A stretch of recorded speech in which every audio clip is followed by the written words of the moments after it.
usei MongoDB no meu projeto de graduação, só que não é uma palestra sobre faculdade, a gente vai falar bastante sobre paradigmas hoje, como quebrar paradigmas.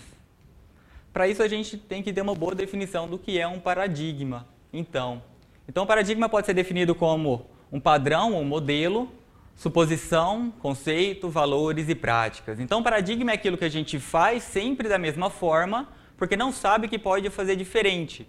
Ou porque ninguém nunca mostrou isso, ou porque a gente já entra num sistema que é assim. Mas como um paradigma pode ser formado em nossa vida, em vários meios da nossa vida? É interessante essa história de que um grupo de cientistas colocou 5 macacos dentro de uma jaula com uma banana em cima da escada, né? E assim que o macaco foi tentar subir para pegar a banana, os cientistas jogavam água nos macacos que ficaram embaixo. Obviamente, ninguém gostava disso, a gente acabava com um monte de macaco furioso lá embaixo. E a história sempre se repetia quando cada macaco tentava subir para pegar a banana. Então, com o passar do tempo, os macacos que estavam embaixo começavam a bater assim que alguém tentava pegar a banana, né? Para não tomar mais água fria. Com o passar do tempo, parou. Ninguém mais subia para pegar a banana porque não queria mais apanhar. Nem era por causa do medo da água. Eles decidiram então substituir o macaco. E o novato foi tentar subir para pegar a banana. O que aconteceu com ele? Apanhou pra caramba dos que estavam embaixo. E o tempo passou, ele também não subia mais para pegar a banana porque não queria mais apanhar. Trocaram então o próximo macaco, o segundo. E o que ele foi fazer? Correr para pegar a banana e apanhou também, inclusive do primeiro macaco que foi substituído.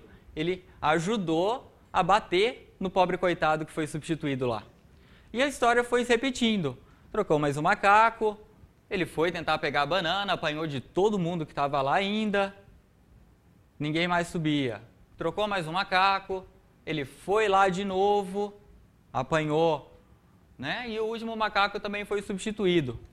E ele apanhou novamente dos outros macacos. Então, no final da experiência, os cientistas tinham 5 macacos que, sem tomar nenhuma ducha de água fria, batiam em todo mundo que tentava pegar a banana.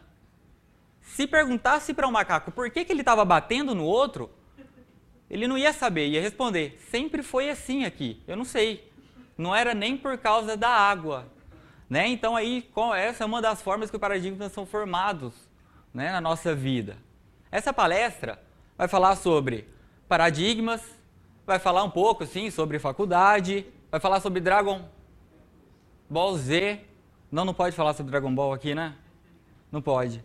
Vai falar sobre MongoDB, vai falar sobre um software que foi construído nesse caminho, vai falar sobre bastante desafios que a gente encontra dia a dia e vai falar sobre mim.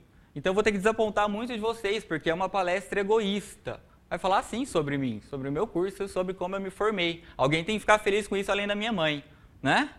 Eu sou Jefferson Queiroz Venerando, pode me encontrar como Chamanime no Twitter. E eu queria ter um bigodão desse jeito, não. Eu não trabalho numa empresa grande, vocês devem ter olhado lá no site, a minha empresa é a Abraçam. Fundei ela no final do ano passado, desenvolvimento web, eu atuo na área do Triângulo Mineiro, próximo a Iturama. Então, vou discutir com vocês aqui, compartilhar uma história que vai assimilar bastante com cada um aí. E tudo começa com a faculdade. Tem algo bastante curioso sobre faculdade. A gente entra na faculdade e pensa que é uma coisa, né? Festa, balada, azaração. A sua mãe tem uma visão completamente diferente. Olha, meu filho vai formar, vai ser de uma beleza e ele vai ficar rico.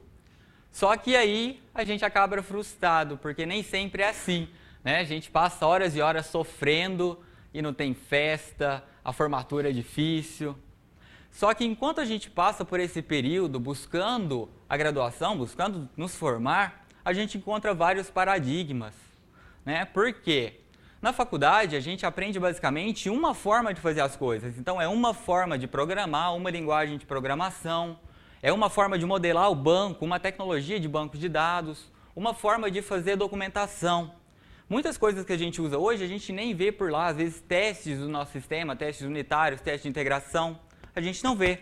Por quê? Não há tempo, num período curto, de 8, 10 semestres, de ver tudo que a gente pode aplicar, conhecer tudo que a gente vai poder usar no dia a dia?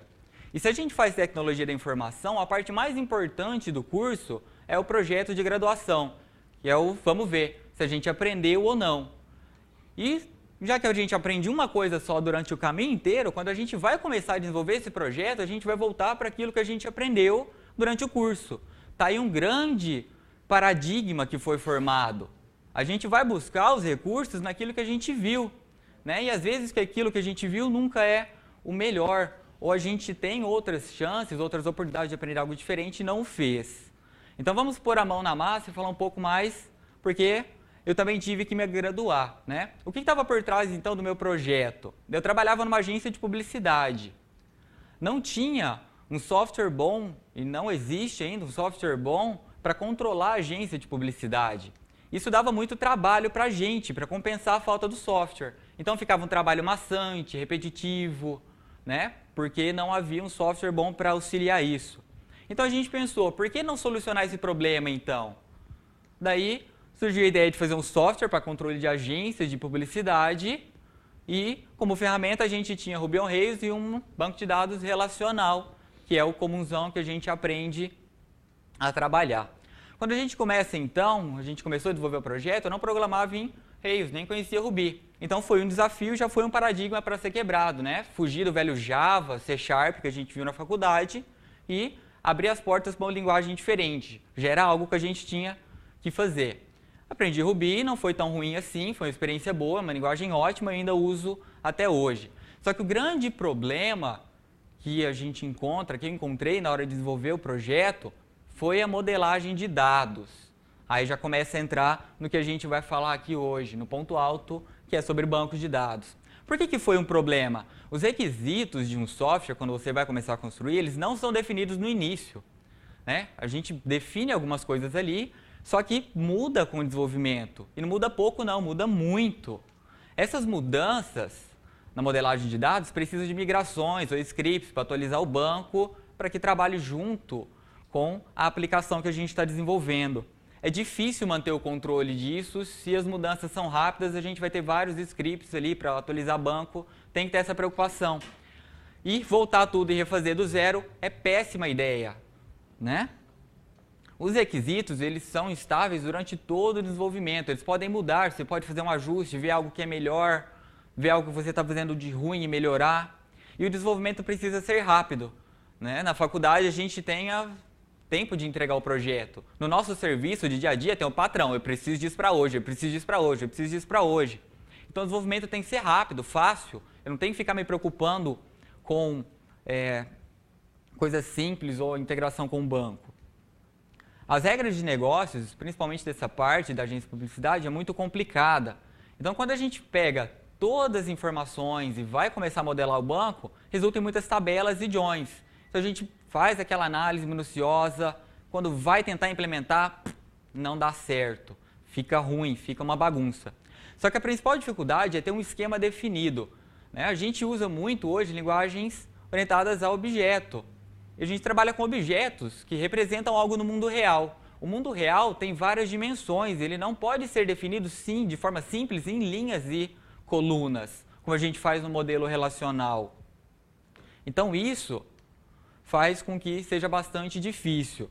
Então a gente tem requisito instável, a gente tem dificuldade para modelar as regras de negócio que são complicadas, demanda muito tempo para você chegar no resultado que você precisa e o desenvolvimento é muito lento para manter tudo isso em ordem. Então vamos ver o outro lado da moeda. Eu sou de Minas Gerais, todo mundo pensa que é um queijo, não é um queijo, é uma moeda, tá? De um lado a gente tem tudo que a gente aprende comum, né, que a gente viu na faculdade, o que é comum. Quando a gente pensa em banco de dados, ninguém vai pensar MongoDB de cara. Talvez nós, porque estamos aqui, mas pergunta lá fora. MySQL, Postgre, Firebird, Oracle, DB2, SQLite. Né? Aí a gente tem do outro lado da moeda, meio escondido ainda, o banco de dados não relacionais. Né? Tem o CouchDB, o Big Data, o Vertical, o Cassandra, a filha do Marcelo, o MemCachdB e o MongoDB. A gente vai ver hoje aqui por que o MongoDB se destaca entre os outros tipos de bancos não relacionais. Por que ele arrepia, por que ele é bom. Um dos pontos fortes do MongoDB é que ele usa um modelo de dados de documentos. Então, ele trabalha com documentos. Esses documentos não têm esquemas definidos. Esses documentos são n-dimensionais. Então, quando a gente vai trabalhar com um banco de dados relacional, a gente coloca todos os nossos dados em linhas e colunas. E é difícil fazer isso, fica muito dependente de várias tabelas para a gente buscar o objeto por inteiro depois. Por ser n-dimensional, a gente consegue aninhar, a gente consegue representar o objeto olhando para ele da forma que ele realmente é. Ele vai ficar do jeito que a gente precisa também quando for buscar para usar esse objeto. Não tem joins, um documento não fica dependente de forma alguma do outro, né? E ele possui uma estrutura JSON. Então, é uma estrutura que vem do JavaScript Object Notation, que é fácil para nós humanos entendermos. É fácil da gente criar uma estrutura JSON, da gente captar o que a gente quer fazer nesse documento. Eu tenho sorte que ele não está olhando para mim, você ali está enrolado, ó. E hoje é sexta-feira 13, não sei se alguém vai querer convidar ele para ir tomar uma cerveja depois do evento, mas eu estou fora. O MongoDB também, além de trabalhar com formas de documentos, eles têm consultas ad hoc. O que é uma consulta ad hoc? Por que um banco tem uma consulta ad hoc? Isso significa falar que o banco, quando a gente vai fazer a nossa modelagem de dados, começar a implementar o banco, não precisamos pensar de antemão que tipo de consulta a gente vai querer fazer. A gente não tem que pensar em que atributo a gente vai buscar com frequência, se é por um valor, se é por uma chave.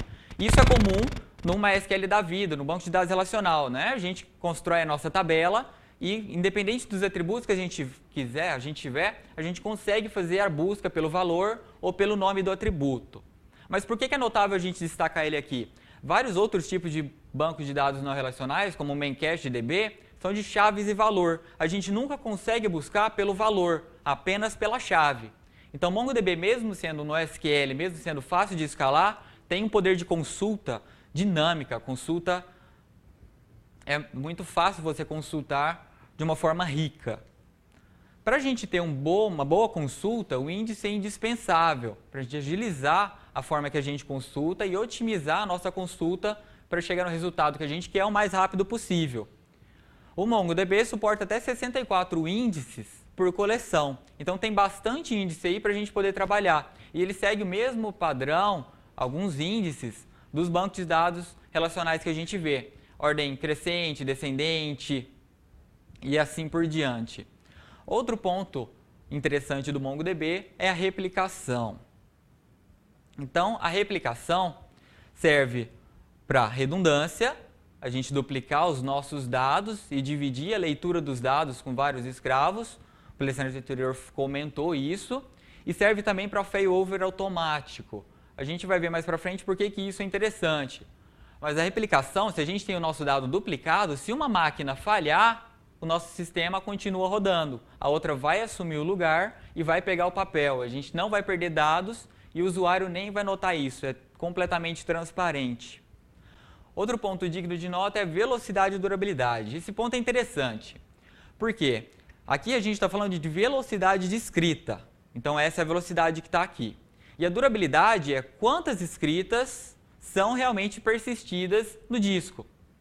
Um exemplo seria que se a gente tentasse gravar ali 100, 200, 1000 registros com 200 KB cada um. Então, a gente manda gravar e desliga o poder do servidor, a energia do servidor. Cai o servidor. Quando a gente ligar de novo a máquina, aqueles dados foram gravados ou não foram? Isso vai depender muito do banco que a gente está utilizando e do nosso hardware, né? Então, desse canto, a gente tem dois aspectos. Um exemplo é o Memcached-DB, que grava diretamente na memória. Então, é muito rápido gravar ali, certo? Só que a memória é completamente volátil. Caiu energia, perdi todos os dados que eu tinha ali gravados. Então, é rápido, mas não é seguro. A durabilidade é baixa. O outro lado da moeda também é gravar diretamente no disco. Só que se a gente for gravar 1000 registros, 200 registros, dependendo do tamanho do registro, é muito lento. Não vai compensar para mim. O MongoDB trabalha no meio termo. É por isso que a gente viu lá no outro auditório aquela linha curva. Então, ele está entre a durabilidade e a velocidade de escrita. Ele trabalha com meio termo, consegue fazer bem as duas operações. Para isso, a gente tem o journaling ou a replicação. O journaling foi mencionado brevemente na palestra anterior.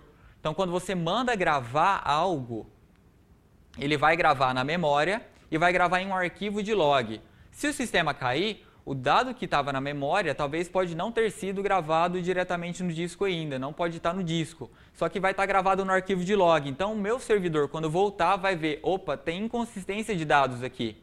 Essa gravação não está no banco. Ou a replicação. Se eu tenho meu dado em vários lugares, eu vou ter uma ótima velocidade de escrita gravando na memória, e se eu perder, não vai fazer diferença. Eu vou ter outro sistema que tem aqueles dados ali e eu posso começar a usar dele. Escalabilidade, foi já mencionado, mas é um ponto bastante importante, é um ponto forte. Então, tem dois jeitos da gente escalar.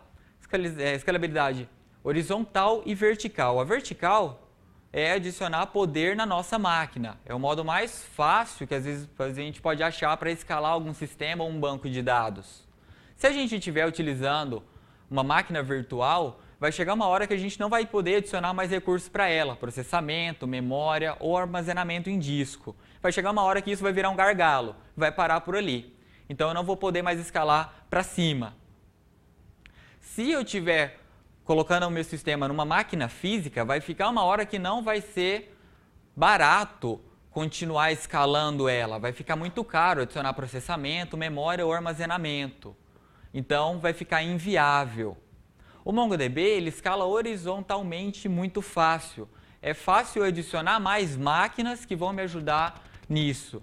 E adicionando horizontalmente, a gente tem a vantagem do sharding, dos replica sets e não vamos perder os nossos dados ali. Se um servidor cair, o outro vai tomar o lugar. A hora que ele voltar, ele entra como escravo do novo primário. Então, vários pontos bons no MongoDB, alguns que realmente, durante o desenvolvimento, a gente percebe que ajuda muito. A forma dele trabalhar com documentos, o poder de consulta é muito grande, a gente consegue fazer uma consulta bem rica. A gente tem índices secundários que agiliza muito a nossa consulta. A replicação é algo bom, por garantia do nosso sistema e por velocidade de leitura. Velocidade e durabilidade dele é ótima, velocidade de escrita é muito boa e a durabilidade a gente tem a certeza, através do journaling ou da replicação, que os dados vão ser realmente gravados. E a escalabilidade. Hoje, os nossos sistemas têm que ser escaláveis. A gente está no mundo da internet. A gente joga, cria um Twitter da vida ali e pensa que não vai virar.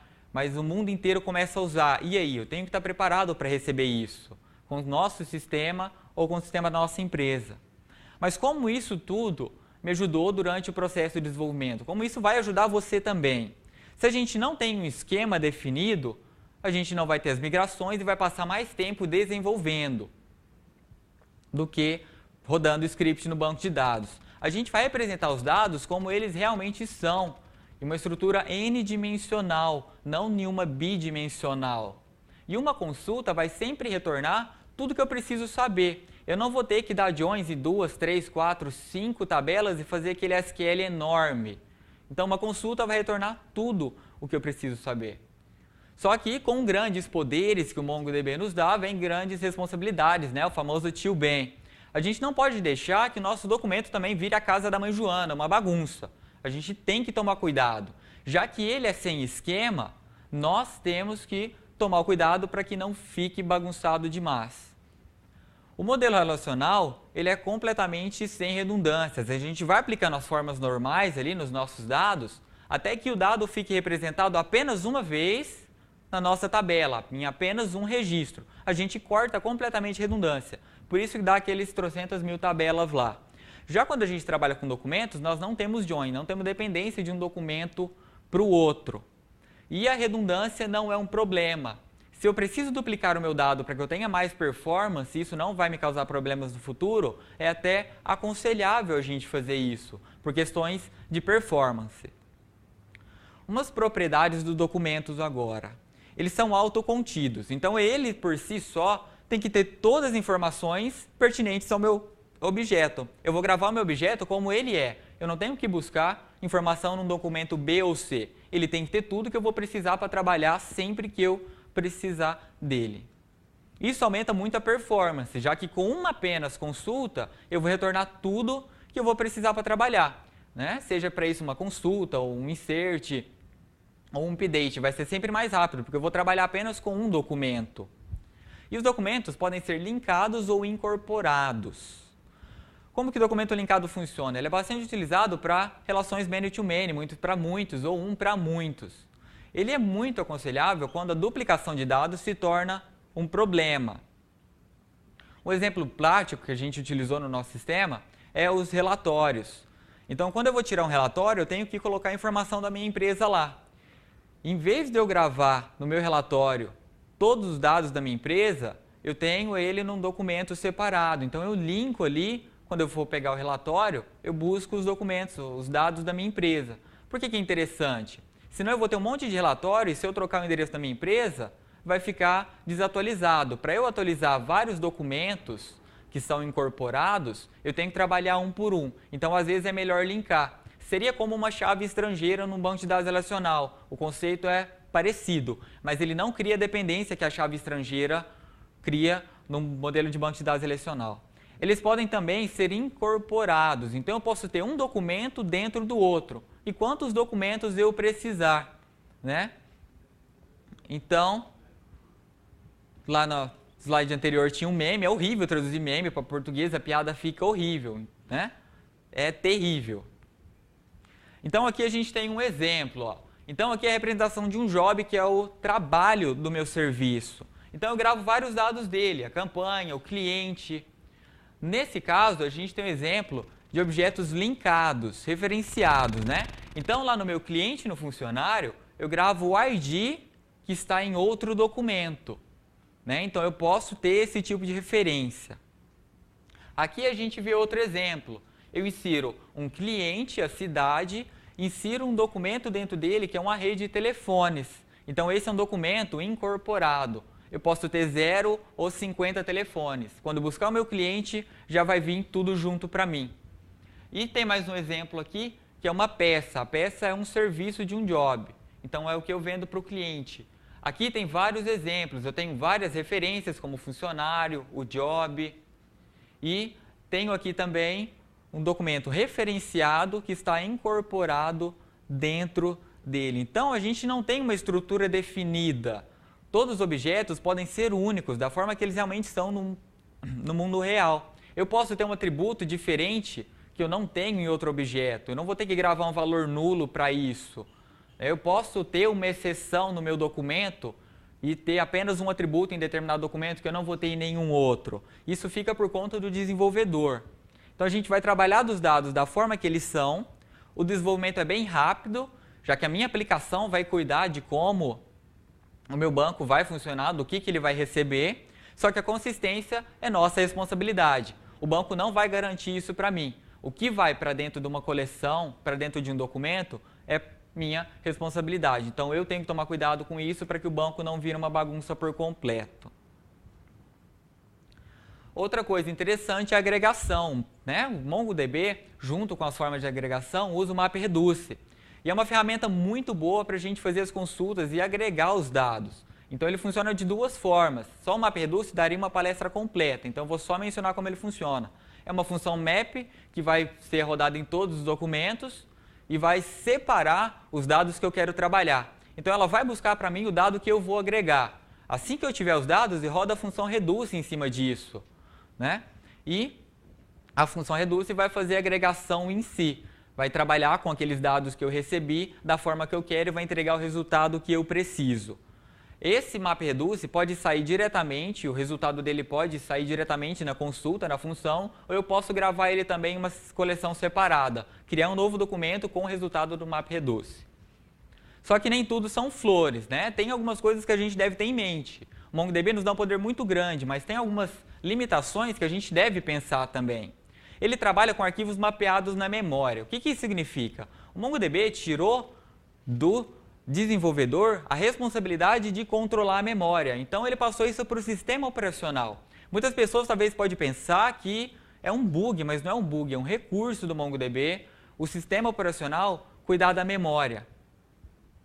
Então, quando a gente vai trabalhar com algum documento, o MongoDB busca ele no disco e joga na memória. a gente altera, trabalha com o que precisar no documento, grava na memória. O sistema operacional se encarrega de mandar para o disco depois.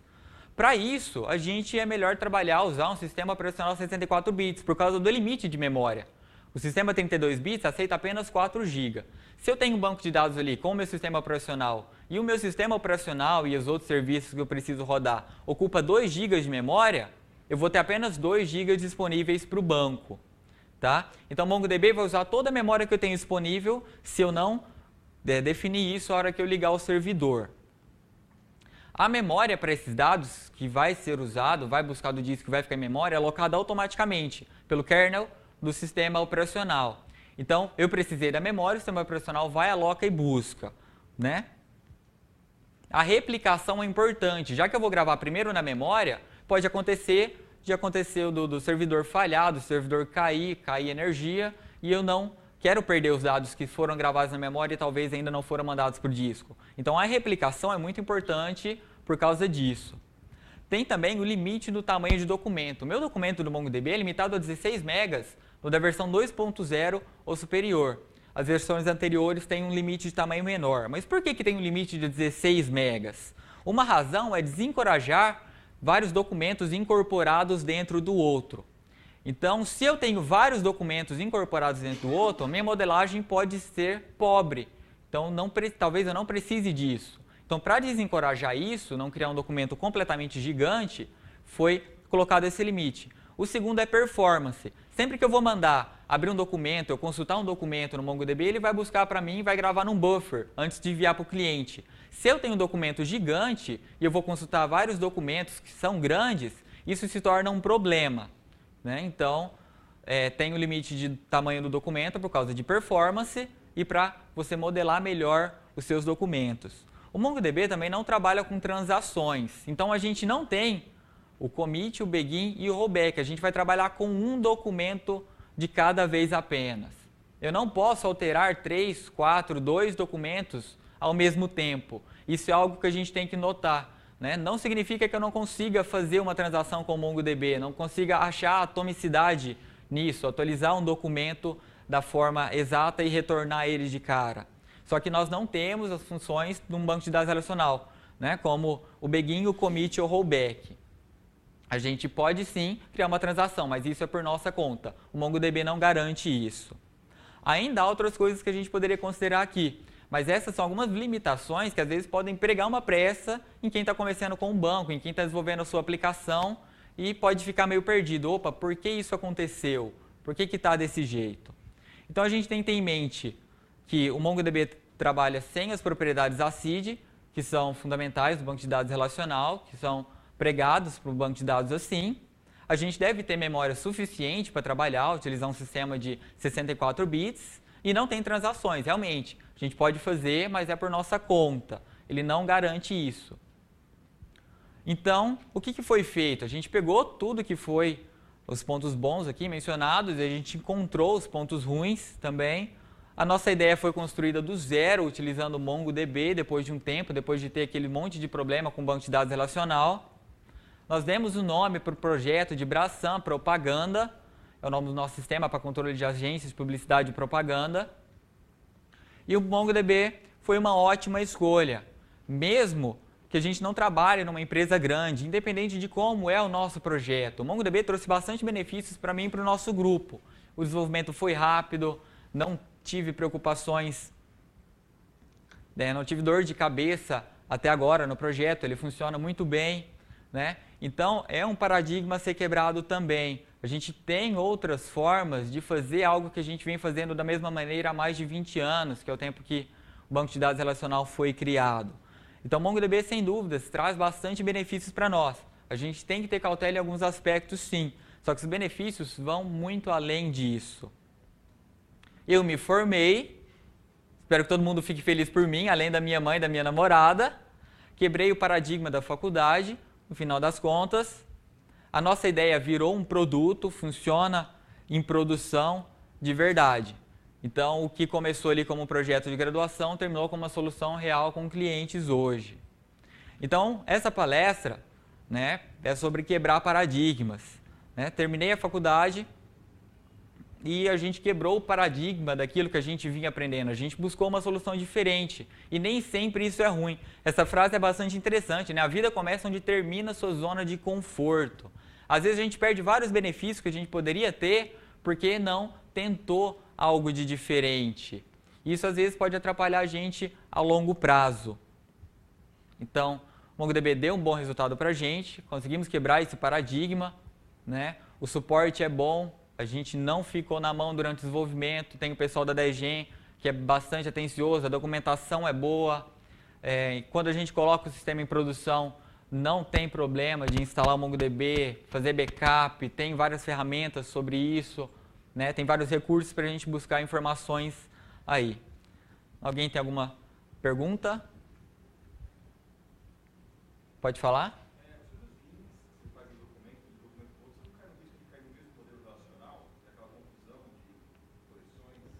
Aí que a gente deve... então ele perguntou sobre o link, né? Senão vai ficar muito bagunçado a gente utilizar a referência. Esses links são bastante úteis se, no caso específico, a duplicação de dados se tornar um problema. Qual que é a vantagem de usar link? Se eu tenho uma redundância de dados, se eu não tivesse usado o link naquele exemplo e tivesse colocado o mesmo documento dentro de vários outros, e eu precisasse atualizar um daqueles documentos. Então, se eu precisasse atualizar um valor que está dentro de 200 outros documentos, eu ia ter que trabalhar mão a mão, documento a documento, né? Isso é uma limitação do MongoDB. Então, se eu tenho um documento incorporado e eu preciso atualizar um valor dele e ele se repete em vários outros documentos, eu tenho que tratar um a um.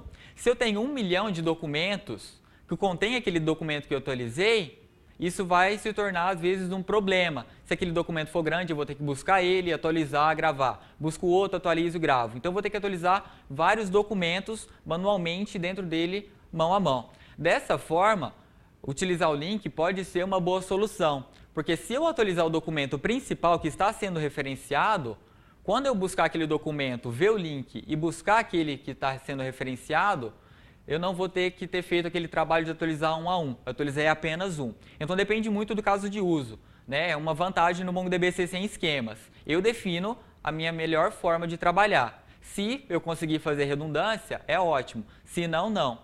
Tem um exemplo do código aqui, você pode ver no slide depois, aquele da peça, que é o código grande, que eu utilizo a referência do funcionário, só que mesmo assim eu gravei um atributo com o nome do funcionário, redundância, e com o cargo do funcionário, que é redundância. Eu não preciso buscar sempre todos os dados do funcionário. Então, os dados que eu mais preciso, eu incorporei também. Se eu precisar dos outros dados, como o pagamento do funcionário, a data de nascimento dele, ou outro atributo que não está ali na minha redundância, eu utilizo o link para buscar ele. Não necessariamente eu tenho que sempre seguir o link. Eu posso deixar ele ali como uma forma de escape também para trabalhar junto com a minha redundância com o documento incorporado. O link, então, ele faz a referência para um outro documento, mas ele não tem um payload da integridade relacional. Isso. No banco de dados relacional... Isso, se a gente tem um link no banco de dados relacional, aquilo cria uma dependência diretamente com outra tabela. Eu não posso trocar aquela tabela de banco de dados, porque eu vou quebrar o link e vai ficar inconsistente. No MongoDB, não. Um documento nunca tem a necessidade do outro. É apenas uma referência. Não há o caminho. Não tem esse caminho forçado que é criado como se a gente fosse fazer uma chave estrangeira do banco de dados relacional. O conceito é parecido. Eu uso aquele link para eu chegar no outro documento, né? Só que ele não cria essa dependência. Eu posso trocar ele de lugar que não vai causar problema nenhum. Mais alguém? Então, era isso. Tenho meus dados aí, eu vou estar por aí. Se alguém tiver alguma dúvida,